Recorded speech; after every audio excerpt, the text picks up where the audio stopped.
Today I'm going to make a 3-course meal out of an old lighthouse keeper's recipe book. I'm here at Trinity Buoy Wharf Lighthouse. This is St Abb's Lighthouse. This is Girdle Ness Lighthouse.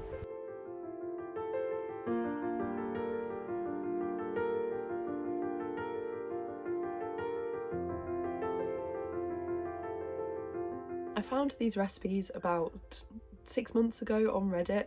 A person called Beans Tea House uploaded them, and they belong to George Lyon, who is a keeper of Egg Rock Lighthouse.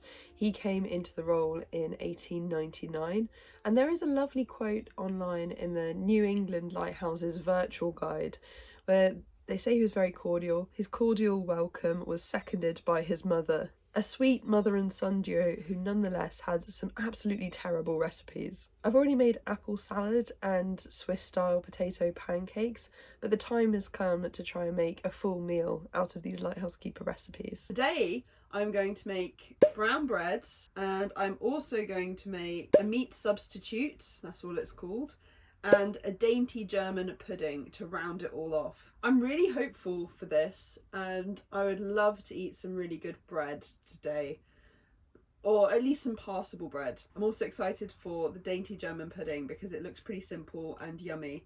The meat substitute, I don't see how that's going to come together, but maybe I just can't envision it. Maybe it's going to be amazing. I guess we'll just have to make it and see. This recipe says that once tried, I'm never going to go back to a different type of bread. We'll see. These recipes don't really have concrete instructions per se. It's kind of just listed off all of the ingredients, then said mix it, let it stand for an hour, then bake it for an hour. We've got 2.5 cupfuls of sour milk. So, oh, lost a lemon. Got milk and a lemon to make the sour milk, 1/2 cup of sugar, 4 cupfuls of gram flour, I think that's how you pronounce it. This is not an English recipe, and I think gram flour is basically like wholemeal flour from what you can Google. That's a fine substitute, so we'll see how that goes. 2 teaspoons of soda. It wants you to get raisins, but I forgot the raisins. And 3/4 cup of molasses, and molasses is treacle. This is the workstation, and this is the person keeping an eye on the watch station. I am realising that this is going to be quite sweet bread. It's got quite a lot of sugar in it, and with the treacle as well, I can imagine this is going to be very, very sweet. Maybe it'll be amazing, but it does seem a lot of sugar to put into bread. It's been many moons since I've dealt with treacle, and I did forget how tricky it is. My friend Liv told me about a disaster in Boston where molasses ran through the streets and killed 12 people after an issue with the truck that was containing it. And it does make you think about how terrible that would have been to be caught up in treacle. I feel like I'm drowning in treacle, and I just have a small amount on my hands that's making me slightly sticky.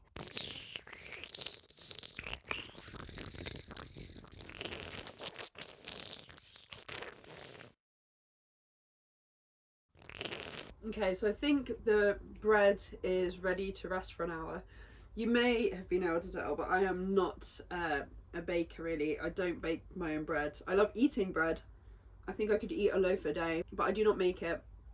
This looks very wet to me, but that doesn't surprise me because the recipe has a lot of liquid in it, and the molasses as well. I also think on Bake Off I've seen them cover the bread with a tea towel. So I'm going to cover the bowl with a tea towel and leave it for an hour. But I'm not very confident. It looks extremely wet. Also, I ate some that was on the spoon. Jeevie, no! Oh, he's a pest. I ate some that was on the spoon, and it was extremely sweet, obviously because of the syrup. So, we'll see. Okay, so next up, meat substitute. The main course is a meat substitute. So I've already put the rice on. First step was to wash the rice and cook until tender in plenty of boiling salted water. And then remove the seeds and membranes from the pepper. Chop and add it to the rice with the tomatoes, butter, salt and pepper. Pour into a buttered baking dish and bake in a moderate oven for 20 minutes. So that all seems very straightforward, thankfully. This recipe feels like it's got a lot of fresh ingredients. I'm not sure how accessible it would be to the average 19th, 20th century lighthouse keeper. Okay, the onion, I've just looked over the recipe again. You can correct me if I'm wrong for sure, but there's an onion in the list of the ingredients and it's not mentioned anywhere in the copy here. So I didn't add it. It means that I've now not put an onion in, and I mean that would have added a tiny bit of flavour. I was going to say it'd be nice if they'd proofread their recipes, but honestly this is also on me. I definitely should have clocked. I just had a spare onion lying around. I just saw it across the kitchen. I was like, huh? Yeah, that would have added some flavour. Shame it wasn't in the instructions, only in the ingredients, but oh well. While I wait for the rice to cook, I am going to make a start on the Dainty German pudding because it seems pretty straightforward. First, I've got to line a pudding dish with lady fingers or with small pieces of sponge cake. Fairy cakes, I think that'll be fine. And then put a few spoonfuls of marmalade on it and then mix the sugar and flour in a saucepan, add the yolks of the eggs well beaten with the milk, bring to the boiling point, stirring all the time, remove from the fire, add the vanilla extract, pour it over the marmalade, cover with the whites of the eggs, beat into a stiff froth. That's a nightmare. Oh, I hate doing that. Oh, I wish I read this before. Well, that's just not going to happen. That would take so long. I don't have an electric whisk. I guess he wouldn't have either, the lighthouse keeper. But still, maybe he had more time, you know, in the daytime. It can get a bit boring out on a lighthouse. An absolute disaster. Let's do the first few steps and we'll see how we go. Okay, so these are the egg yolks. Oh, so I've got to get this to its boiling point. That's the rice still going. Get it to its boiling point, and then take it off and put the vanilla extract in it. I think it's done. That was really fast, but it's all nice and gloopy now. So it's time for the vanilla extract. I've added the vanilla extract. This is just custard. I don't know why it takes me so long. I think what I'm making is a nice trifle, but we'll see if I can do the eggs right. If the egg whites don't go into those little peaks, and it's going to be a waste of time. This brings me no great joy, but I might have to abandon the second half of this Dainty German pudding. I've been whisking for a long time. It's getting quite late, and honestly, it's not going to turn into those like little white peaks. I've only ever been able to do that once by hand. I can do it by an electric whisk, but I've only been able to do it once, and that was at school, and I was basically forced to stand there until I could get the stiff white peaks. I don't think it's going to happen tonight, so it's going to be fairy cakes and marmalade perhaps. The footage on this evening ends very abruptly because everything went wrong. The bread got burnt, the main course didn't have its onions, and the pudding didn't have its stiff white peaks.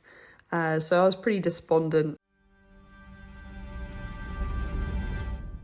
I'm going to start with the bread and butter. I'm not going to start with the crust because I think it might break my teeth.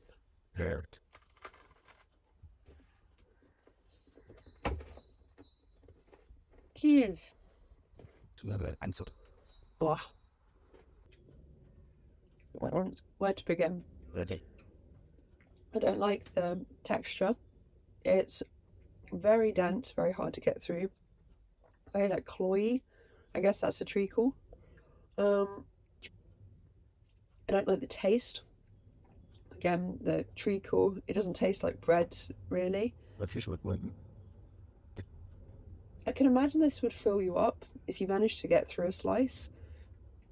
But honestly, and it's not that it's burnt, because I actually can't, this bit's not really burnt. It's just really bad. Maybe it'll grow on me. Maybe I'll think about it and eat some more. I don't think so. Try the rice. Now, my expectation with this is that it will be edible. It's just going to be very boring.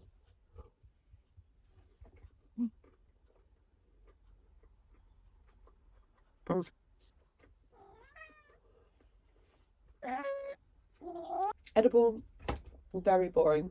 But I can imagine if you don't have a lot of different ingredients. Jeeves wants his say as well. No. Okay, finally the pudding.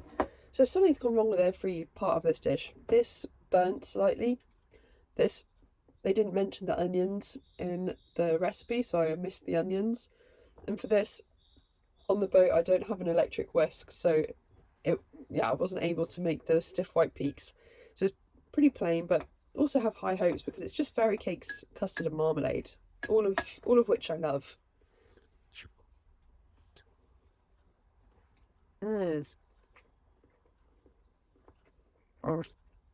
Yeah, unsurprisingly, really nice, and I'm probably going to finish this bowl. I would say none of this is as bad as the apple salad, because that was really rotting. The bread's up there though.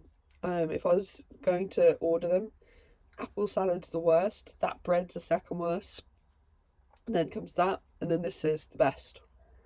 Quite a negative sliding scale there, but this is the best for sure. If you're new, welcome. If you're interested in finding out more about Lighthouse Explorers, you can head over to the website. But otherwise, I will see you soon for the next video.